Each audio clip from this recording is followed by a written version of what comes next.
오늘 본문은 기도문입니다. 여호와여 하고 시작합니다.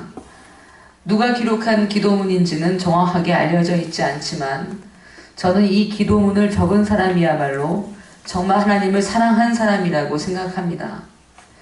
이 사람은 마음 깊숙한 곳 중심을 하나님께 드린 사람입니다. 본문의 내용을 요약해보면 내 중심이 주를 간절히 찾습니다. 내가 주님을 사랑합니다. 어둠과 같은 인생의 밤에도 나는 주님을 사랑했습니다. 주님, 주님의 때에 심판해 주십시오. 저는 주님이 일어나시기만을 기다립니다. 이런 내용의 기도입니다. 오늘 본문에서 핵심이 되는 구절은 9절 중간에 있습니다. 9절 중간에 내 중심이 주를 간절히 구하오리니 라는 구절입니다. 한번 같이 읽어보겠습니다. 내 중심이 주를 간절히 구하오리니. 아멘. 중심이란 마음의 깊숙한 곳을 의미합니다. 내 영이 머무는 곳이 중심입니다. 내 마음과 생각의 한가운데를 성경에서는 중심이라고 합니다. 중심이 하나님을 구한다는 말은 마음이 하나님께로만 향해 있어서 내 마음이 흘러간 대로 두면 그대로 하나님께 닿는다는 뜻입니다. 평소 너무나 간절히 하나님을 찾으면서 갈망했기 때문에 어떤 상황에서도 내 마음이 하나님을 향해서 열려있다 이런 말입니다. 참 놀라운 일입니다. 내 마음 나도 몰라. 내 마음이 어디로 갈지 모르는 사람도 많은데 이 글을 기록한 사람은 마음이 전적으로 하나님께 향해 있다고, 내 중심이 주를 간절히 찾고 있다고 그렇게 당당하게 말하고 있는 것입니다. 사랑하는 여러분, 하나님을 사랑하는 영혼의 모습이 이보다 더 아름다울 수는 없을 것입니다. 오늘 하나님께서는 우리가 이런 사람이 되라고 요청하십니다. 전 여기 계신 모든 분들이 중심을 하나님께 드리는 복이 있으시기를 소원합니다. 아멘.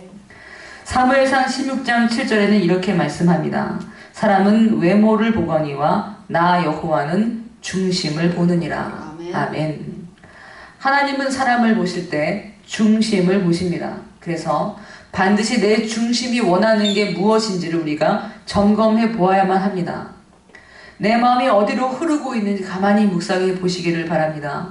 여러분의 무의식 중에서 가장 먼저 생각나는 것이 무엇입니까? 내가 가장 자주 생각하는 것, 가장 마음에 두는 것, 그게 바로 내 중심이 원하는 것입니다. 오늘 본문을 보시기를 바랍니다. 짧은 2절의 말씀이지만 주님이라는 말이 수없이 나옵니다. 여호와여, 주께서, 주를, 주의 이름을, 주를, 주께서.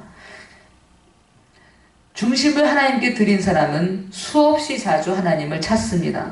수없이 자주 하나님을 기억합니다. 이렇게 한번 말해보겠습니다. 자주 하나님을 기억하십시오. 하나님을 기억하십시오. 본문 8절을 같이 한번 읽어보겠습니다. 8절 같이 읽겠습니다. 여호와여, 주께서 심판하시는 길에서 우리가 주를 기다려 싸우며 주의 이름을 위하여 또 주를 기억하려고 우리 영혼이 사모하나이다. 아멘. 주의 이름을 위하여 또 주를 기억하려고. 이 구절이 중요합니다. 주의 이름을 위하여 또 주를 기억하려고. 하나님의 이름이라는 말은 하나님의 인격을 말하는 것입니다. 하나님의 이름에는 하나님의 성품과 마음, 하나님이 품으신 뜻이 전부 담겨 있습니다. 하나님의 이름은 곧 하나님의 인격입니다. 그러니까 주의 이름을 사모한다는 말은 하나님의 인격을 사모한다는 말입니다. 나와 하나님 사이의 인격적인 사귐을 내가 기억했다, 이런 말입니다. 고단한 나의 삶에 찾아오셔서 나를 만나 주셨던 그 하나님을 기억한다는 말입니다. 내 문제를 해결해 주신 하나님, 사소한 일에도 나를 도와주시는 하나님, 우리에게는 하나님과 나만이 알고 있는 이야기들이 있는데 그것을 기억하겠다는 말입니다. 사랑하는 여러분, 지금도 하나님은 나의 삶의 전 영역에서 나를 위해서 일하고 계십니다. 아멘. 하나님은 내가 조금만 집중하면 알 수 있도록 아주 가까이서 일하십니다. 내 심장박동 소리보다도 더 가까운 곳에서 내가 하나님께 집중하기만을 기다리고 계십니다. 내가 주님을 기억하고 주님을 내 삶에 초청하면은 하나님께서는 내 마음의 문을 열고 들어오셔서 우리 중심에 좌정하십니다.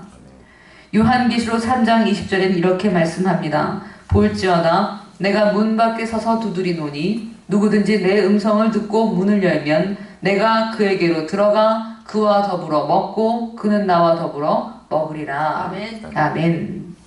나를 위하여 일하시는 하나님을 만나시기를 바랍니다. 아멘.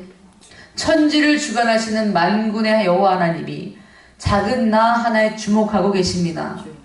내 마음이 주님께 향하기만을 겸손하게 기다리고 계십니다. 내가 조금만 집중해도 하나님을 만날 수 있습니다. 본문의 기도자는 그 사실을 기억했습니다.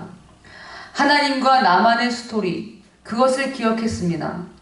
지금이라도 만나주시는 하나님을 기억했습니다. 그 하나님을 갈망했습니다. 다윗 왕은 하나님과의 스토리가 참 많은 사람이었습니다. 다윗은 어린 시절에 아주 많이 외로웠던 소년이었습니다. 얼핏 생각하기에는 이스라엘 최고의 왕인 다윗이 화려한 인생을 살았을 것 같지만은 사실 다윗은 어렸을 때 그렇게 행복하지 못했습니다. 다윗의 아버지는 이새라는 사람이었는데 어쩐 일인지 아버지 이새는 다윗을 그다지 인정해주지 않았습니다. 다윗에게는 7명의 형이 있었는데 아버지는 그 형들에게만 관심이 있었습니다. 사무엘 선지자가 다윗의 집에 찾아왔을 때에도 7명의 형들은 모두 깨끗하게 차려입고 사무엘 선지자를 만나고 있었지만 다윗만은 그 자리에 끼지 못하고 혼자 들에서 양을 치고 있었습니다. 다윗은 아들이지만 아들 대접을 받지 못했던 것입니다. 그렇다고 해서 다윗이 형들의 사랑을 받았던 것도 아닙니다. 형들은 다윗을 그렇게 좋게 생각하지 않았습니다. 형들은 전쟁터에서 싸우고 있을 때 다윗은 아버지의 심부름으로 먹을 것을 전해주려고 형을 찾아가는 일이 있었습니다. 그때 맏형 엘리압이 다윗에게 이렇게 말하는 장면이 성경에 기록되어 있습니다. 사무엘상 17장 28절입니다. 제가 읽겠습니다. 그가 다윗에게 노를 바라여 이르되 네가 어찌하여 이리로 내려왔느냐? 들에 있는 양들을 누구에게 맡겼느냐? 난 내 교만과 내 마음의 완악함을 아노니 내가 전쟁을 구경하러 왔도다. 이렇게 말했습니다. 무슨 말입니까? 들에 있는 양이나 칠 것이지 네가 뭐라고 이 말 저 말 하고 돌아다니느냐? 이런 말입니다. 주제도 모르고 교만하게 설친다고 다윗을 타박주고 있습니다. 다윗의 형들은 다윗을 들에 있는 양이나 치는 존재로 여겼습니다. 다윗의 마음을 헤아려 주기는커녕 다윗을 교만하고 완악한 사람으로 알고 있었습니다. 아마도 다윗은 참 외로웠을 것입니다. 그래서 양을 칠 때면 들판에 혼자 앉아있는 한적한 그 시간이 고통스러웠을 것입니다. 서러움과 외로움이 한꺼번에 밀려왔을 것입니다. 어린 소년이 무엇으로 그 마음을 달랠 수가 있었겠습니까? 소년 다윗이 마음이 아플 때면 수금을 들어서 하나님께 찬양했고 그런 다윗의 찬양 속에서 하나님은 찾아와 주셨습니다. 다윗은 외로운 어린 시절에 하나님을 만났습니다. 아버지도 형들도 인정해주지 않는 다윗을 하나님께서 찾아오셔서 만나 주신 것입니다. 그래서 여러분, 다윗에게는 그 어떤 것보다도 하나님이 가장 소중했습니다. 하나님을 갈망하고 또 갈망했습니다. 그 중심이 하나님을 간절히 찾았습니다. 아마 가족들에게 인정받지 못할수록 더 간절하게 하나님을 찾았을 것입니다. 시편 27편은 다윗의 시인데 당시 다윗은 그때의 심정을 이렇게 고백하고 있습니다. 시편 27편 10절입니다. 내 부모는 나를 버렸으나 여호와는 나를 영접하시리이다. 아멘. 외로운 소년 다윗은 하나님은 어느 때나 자신을 만나주신다는 것을 일찍이 알았습니다. 부모가 나를 버린다고 해도 여호와 하나님은 나를 받아주신다는 것을 알고 있었습니다. 그래서 평생의 소원이 하나님과 함께하는 것이었습니다. 시편 27편 4절을 제가 읽어드리겠습니다. 내가 여호와께 바라는 한 가지 일 그것을 구하리니 곧 내가 내 평생에 여호와의 집에 살면서 여호와의 아름다움을 바라보며 그의 성전에서 사모하는 그것이라. 아멘. 부모가 인정하지 못했어도, 형들의 사랑을 받지 못했어도 다윗의 중심에는 언제나 하나님이 계셨기 때문에 하나님께서 그 중심을 보시고 다윗을 왕으로 삼아주신 것입니다. 역대하 16장 9절 말씀 제가 읽겠습니다. 여호와의 눈은 온 땅을 두루 감찰하사 전심으로 자기에게 향하는 자들을 위하여 능력을 베푸시나니. 아멘. 중심이 하나님을 향해 있는 사람은 인생의 아픔을 관통해서 하나님을 더 깊이 만나는 사람입니다. 하나님은 그런 사람을 찾고 계십니다. 다른 조건 필요 없습니다. 전심으로 하나님을 찾는 사람, 마음을 다해서 하나님을 원하는 사람, 중심을 하나님께 드리는 사람이면 하나님은 만족하십니다. 중심을 드리시기를 바랍니다. 온 땅을 감찰하며 찾으시는 하나님께서 우리에게 능력을 베풀어 주실 것입니다. 본문 9절을 같이 읽겠습니다. 9절입니다. 밤에 내 영혼이 주를 사모하여 싸운즉 내 중심이 주를 간절히 구하오리니 이는 주께서 땅에서 심판하시는 때에 세계의 거민이 의를 배움이니이다. 아멘. 사랑하는 여러분, 마음으로 새겨보시기를 바랍니다. 인생의 밤에 더 주님을 사랑합니다. 뭐라고 말씀드렸습니까? 인생의 밤에 더 주님을 사랑합니다. 여러분의 고백이 되시기를 바랍니다. 힘겹고 고통스러운 시간들을 본문에서는 밤이라고 표현했습니다. 밤에 내 영혼이 주를 사모하였은즉 이렇게 말합니다. 저는 갈렙이라는 인물을 참 좋아합니다. 갈렙에게는 밤이 몇 년이었는지 아십니까 혹시? 갈렙에게 밤은 무려 40년이나 됐습니다. 자신이 자초한 것도 아닙니다. 이스라엘 백성들이 잘못해서 하나님의 진노를 받았기 때문에 갈렙도 40년이나 광야를 전전하면서 살아야 했습니다. 그렇지만 갈렙은 하나님이 인정하셨습니다. 갈렙을 인정하시는 분이 하나님이셨습니다. 갈렙의 중심을 하나님이 보고 계셨습니다. 그 마음이 온전한 것을 알고 계셨습니다. 민수기 14장 24절에 이렇게 하나님은 갈렙을 평가하십니다. 그러나 내 종 갈렙은 그 마음이 그들과 달라서 나를 온전히 따랐은즉 그가 갔던 땅으로 내가 그를 인도하여 드리리니 그의 자손이 그 땅을 차지하리라. 아멘. 갈렙은 나를 온전히 따랐은즉 이것이 바로 하나님이 갈렙을 향해서 매기신 점수였습니다. 갈렙의 중심을 보시고 하나님은 갈렙이 온전하다, 내가 볼 때는 100점이다 이렇게 인정해 주신 것입니다. 사랑하는 여러분, 밤이 길더라도 마음 상하지 마시기를 바랍니다. 하나님이 계시지 않는 것이 아닙니다. 갈렙과 같이 하나님만 온전히 따른 사람도 인생의 밤이 무려 40년이나 되었습니다. 그런데 정말 멋진 것은 갈렙이 그 40년 동안에 그 마음이 한결같았다는 것입니다. 한결같았습니다. 광야에 있는 40년 동안에 갈렙은 몸 관리도 참 잘했습니다. 그래서 85세의 노구임에도 불구하고 전쟁을 하는데 아무런 부족함이 없었습니다. 갈렙은 하나님이 약속하신 그 땅을 반드시 주실 것을 한결같이 믿었기 때문에 그날을 위해서 자신의 모든 것을 다 쏟아부었습니다. 그리고 간절하고 한결같이 하나님이 그때에 대한 사인을 주실 때만을 기다리고 있었습니다. 본문 8절 다시 한번 읽어보겠습니다. 본문 8절입니다. 여호와여, 주께서 심판하시는 길에서 우리가 주를 기다렸사오며 주의 이름을 위하여 또 주를 기억하려고 우리 영혼이 사모하나이다. 아멘. 중심을 하나님께 드린 사람은 하나님께서 승리하실 것을 끝까지 믿으며 그날이 오기를 기다리는 사람입니다. 갈렙은 그 마음이 전적으로 하나님께 향해 있었기 때문에 하나님의 마음을 알았습니다. 누군가에게 관심이 정말 많으면 그 사람의 마음이 보입니다. 그렇죠? 아마 그런 경험들이 있으실 것입니다. 내가 정말 좋아하는 사람이 있으면 계속 그 사람한테 신경을 씁니다. 그 사람이 뭘 하는지 계속 집중해서 봅니다. 그러다 보면 그 사람 습관, 그 사람의 말투, 그 사람 좋아하는 것, 싫어하는 것 다 보이기 시작합니다. 시간이 좀 더 흐르게 되면 그 사람의 마음도 보여집니다. 부부가 같이 살다 보면 서로의 마음을 말하지 않아도 알게 되는 것과 비슷한 것입니다. 하나님께 중심을 들인 사람도 마찬가지입니다. 전적으로 마음을 하나님께 올인한 사람은 하나님이 무엇을 좋아하시는지 하나님의 관심사를 알게 됩니다. 하나님이 그냥 지목하지 않으셔도 그냥 느낍니다.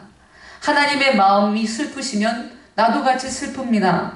세례 요한이 예수님으로 말미암아 기뻐하는 것처럼 하나님의 기쁨이 내 기쁨이 됩니다. 사랑하는 여러분, 하나님의 뜻을 알고 싶으십니까? 하나님께 중심을 드리시기를 바랍니다. 전적으로 마음을 하나님께 드리면, 내가 온전히 하나님께 마음을 드리면 하나님 마음이 내 마음이 됩니다. 하나님의 뜻을 내가 알 수 있습니다. 머리로 하는 것이 아닙니다. 영이 그렇게 하는 것입니다. 중심을 하나님께 드린 사람은 예언의 은사가 없어도 하나님의 뜻을 분별할 수가 있습니다. 그래서 마음이 청결한 사람은 하나님을 볼 것이다 라고 말했습니다. 내 마음이 하나님 한 분만을 원하면, 내가 중심을 하나님께 내어드리면 하나님은 내 마음에 하나님의 마음을 비추어 주실 것입니다. 전 여기 계신 모든 분들이 하나님의 마음을 알며 하나님의 뜻을 분별하는 은혜가 있으시기를 소원합니다. 갈렙은 오직 하나님께 집중하면서 그 마음을 하나님께 온전히 내어드렸기 때문에 하나님의 때를 분별할 수 있었습니다. 갈렙이 유명한 말을 했죠. 이 산지를 내게 주십시오. 이렇게 말했던 때가 언제냐면 여호수아 앞에 나왔을 때인데, 그 여호수아가 죽기 바로 전의 일입니다. 모세 후계자 여호수아가 죽으면 이제 이스라엘 전체에는 담당할 지도자가 없어지는 것입니다.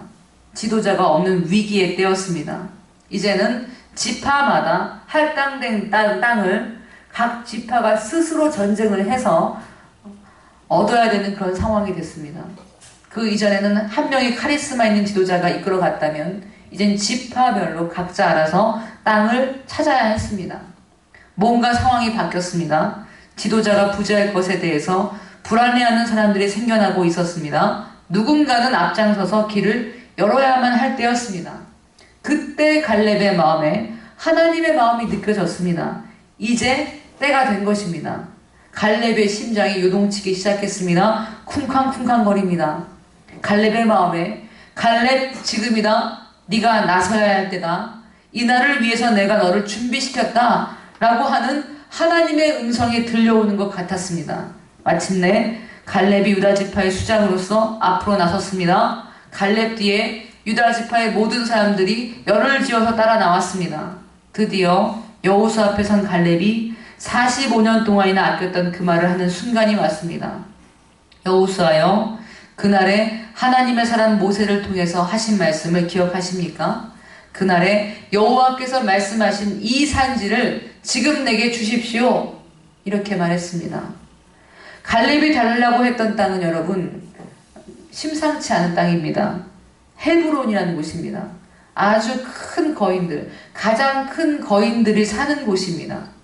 45년 전에 이스라엘 백성들이 이 거인을 보고서 마음이 녹아서 하나님을 거역했던 그 뼈아픈 장소가 헤브론입니다.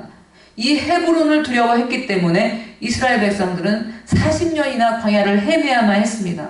갈렙은 알았습니다. 하나님이 헤브론을 가장 먼저 치기 원하신다는 사실을 알았습니다. 하나님의 마음을 느꼈습니다.